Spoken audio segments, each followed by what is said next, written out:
નમો નમઃ. હું કેવિલ ગોર. આપણે વાત કરતા હતા ધર્મ, અર્થ, કામ અને મોક્ષ.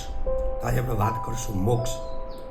મોક્ષ એટલે કે મનુષ્ય પોતાના જન્મથી મૃત્યુ પછી બધી ક્રિયાઓ કરી અને મોક્ષની પ્રાપ્તિ માંગતો હોય છે. પણ મોક્ષ કર્મને આધીન આપણાને પ્રાપ્ત થાય છે. આ મનુષ્ય લોકની અંદર આપણી દરેક ઈચ્છાઓ પૂર્ણ થાય, કોઈ ઈચ્છાઓ બાકી ન રહેતી હોય, ત્યાર પછી કદાચ આપણાને મોક્ષ પ્રાપ્ત થાય. પણ આ મનુષ્ય લોકની અંદર આપણાથી પાપ કર્મ થઈ જાય છે, આથી આપણને મોક્ષ મળતો નથી. તો મોક્ષ મેળવવા માટે આ મનુષ્યોએ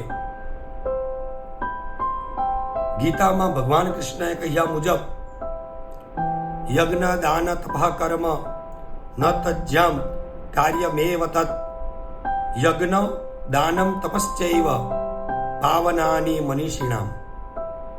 કે યજ્ઞ દાન તપ આદિ કર્મોનો ત્યાગ કરવો જોઈએ નહીં. અને મોક્ષની પ્રાપ્તિ માટે યજ્ઞ દાન તપ આ કરવાથી મનુષ્યની આત્માની શુદ્ધિ થાય છે.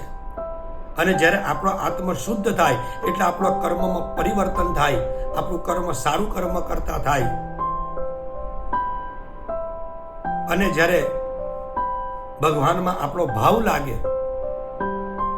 ત્યારે આપણી દરેક ઈચ્છાઓ પૂર્ણ થાય અને ત્યારબાદ પછી આપણને મોક્ષ પ્રાપ્ત થાય છે. એટલે મોક્ષ મેળવવા માટે યજ્ઞ દાન તપ આ કર્મો કરવાથી જ આ મનુષ્ય લોકની અંદરથી આપણને મોક્ષ પ્રાપ્ત થશે.